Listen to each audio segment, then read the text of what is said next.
어둠 속에서 고통받던 백성에게서 어둠이 거칠 날이 온다.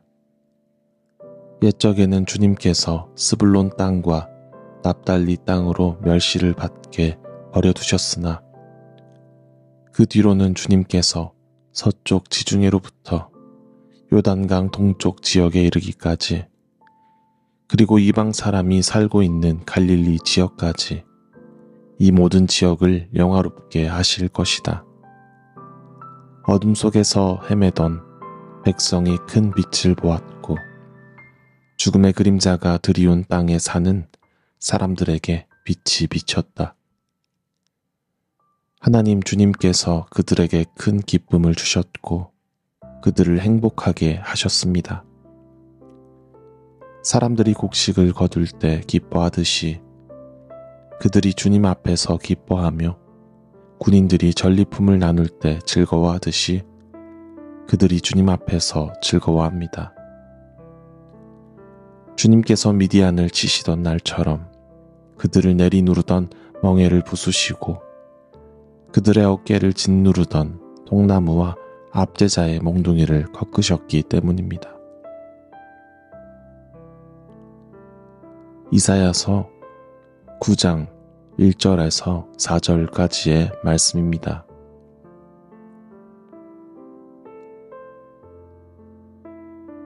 일반적으로 계시에 대한 오해가 있다면 그 중 하나는 계시를 단순히 미래에 일어날 사건으로만 이해한다는 것입니다. 그러나 계시는 단순히 오지 않은 막연한 시간을 기다리며 현실에서 벗어난 말이 아니라 하나님께서 세상을 다스리신다는 관점을 가지고 현실을 바라보는 것이라고 할 수 있습니다. 그러므로 계시란 것은 결코 미래라는 시간 속에 가둬진 것이 아닙니다. 그러니 계시는 경제가 몇 등이고 인구가 몇 명이며 영토가 얼만큼 되느냐와 같은 언제고 변할 수 있는 상황으로 평가하는 기록 또한 아니라고 할 수 있겠습니다. 그보다 계시는 하나님께서 이 세상을 다스리시는 까닭에 과거와 현재와 미래의 구분이 무관한 관통하는 시각으로 기록된 말씀인 것이죠. 그러므로 선지자 이사야로 기록된 계시가 지금에도 유효한 것은 한치 알 수 없이 변화하는 우리 삶의 자리 또한 이 말씀으로서 관통될 수 있는 까닭입니다. 이러한 점에서 우리는 오늘도 어둠 속에서 고통을 받는 이들에게 전해진 이사야서 9장의 큰 빛의 소식이 우리 삶에도 동일하게 관통하길 바라게 됩니다. 복음서의 말씀, 그 중에서도 마태복음의 말씀을 읽는 중에 우리는 이사야서 9장의 말씀이 인용되는 것을 보게 되지요. 예수께서 광야의 시험을 마치고 세례자 요한의 처형 소식 이후에 가셨던 곳이 스불론과 납달리 땅이라는 부분입니다. 그리고 마태복음 4장 14절의 기록, 이것은 예언자 이사야를 시켜서 하신 말씀을 이루시려는 것이었다 라는 그 구절로 마태가 이사야서를 인용한 이유는 극명하게 드러나게 됩니다. 곧 어둠 속에서 고통을 받는 이들에게 전해진 큰 빛은 예수 그리스도시다 라는 고백인 것입니다. 성경에 기록되고 증언된 바 우리 그리스도인에게 이사야서에 기록된 큰 빛은 꼭 복음서의 증언과 같이 예수 그리스도이시다 라는 것은 그러므로 마땅한 것이며 동시에 우리 삶에 관통되어야 할 고백일 것입니다. 그렇다면 우리 삶에 어둠이 내린 곳은 어떤 곳일까요? 우리 삶의 스불론과 납달리는 어떤 순간을 차지하고 있을까요? 막연히 살피면 삶 그 자체가 스불론과 납달리라 할 수 있겠지만 일상의 구체적인 풍경 속에서 스불론과 납달리를 살피면 그곳 죽음의 땅의 의미는 더욱 구체화될 수 있을 것입니다. 더하여 우리는 그 의미를 반추하기 위해 스불론 땅과 납달리 땅이 어떤 곳인지 살펴보아야 할 것입니다. 스불론과 납달리 지역은 이스라엘의 북부에 위치한 지역이었습니다. 그 중에서도 납달리 지역은 굉장히 비옥한 곳인 동시에 가장 북쪽에 위치한 곳이었죠. 그러다 보니 이 지역은 전쟁이 끊어지지 않았던 곳입니다.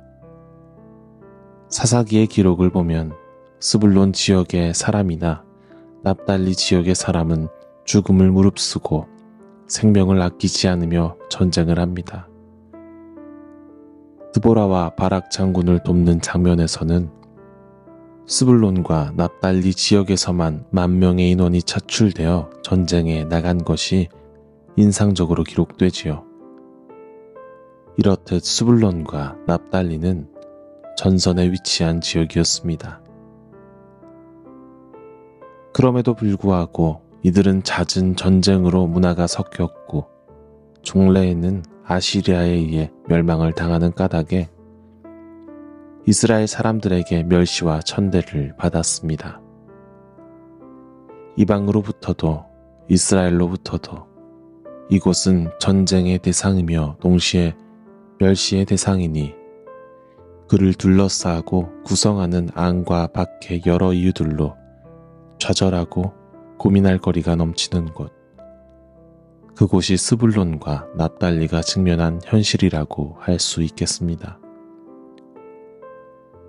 우리 신앙인들이 자주 마주하는 고민 중에 하나는 삶의 현장 속에서 그리스도인의 정체성을 지키는 것에 대한 고민이 아닐까 생각해 봅니다. 아무렴 교회라는 장소에서 사람을 만나고 업무를 하는 저로서도 이따금 지난 언행을 후회하게 되는데 다른 가치관과 세상에 속해 사는 이들과 삶의 자리를 함께 하시는 분들이야 그 정체성을 지키고 그대로 살아간다는 것이 얼마나 큰 고민이겠습니까?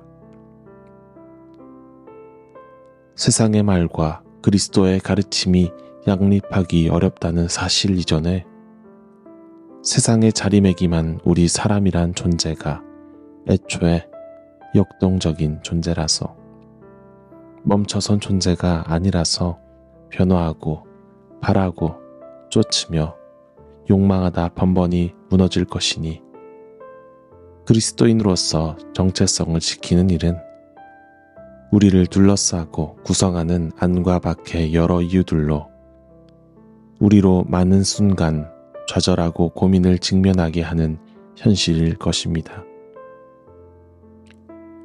좀 더 친절했어야 했는데, 다른 선택을 했었어야 하는데, 스스로 정직해야 했는데, 그 시간을 내가 아닌 타자를 위해 보냈어야 했는데,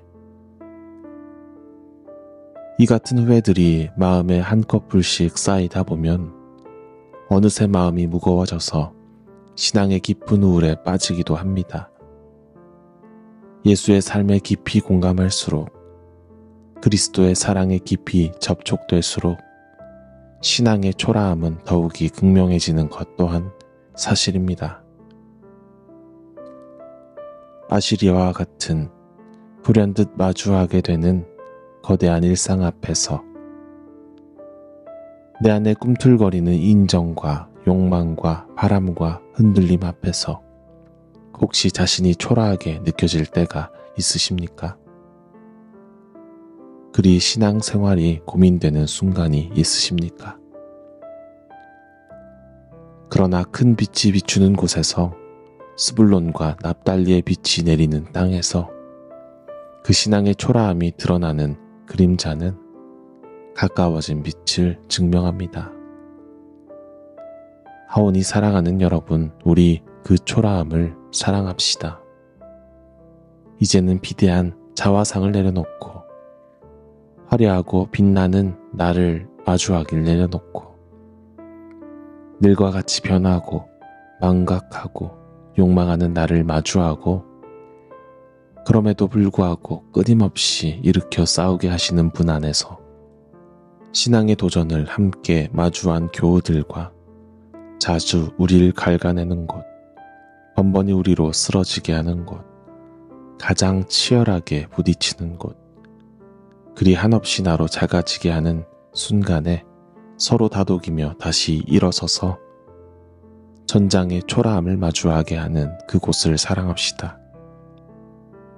가장 작아진 그 마음에 다시 공간을 두어 초라함을 환대한다면 그제야 초라한 우리로 다시 굳건하게 하시는 빛 대신 그리스도께서 함께 하시는 가장 영화로운 고백이, 큰 기쁨의 고백이, 삶의 빛으로 우리를 이끄시는 그리스도의 인도하심이 우리에게 선물처럼 솟아날 것입니다.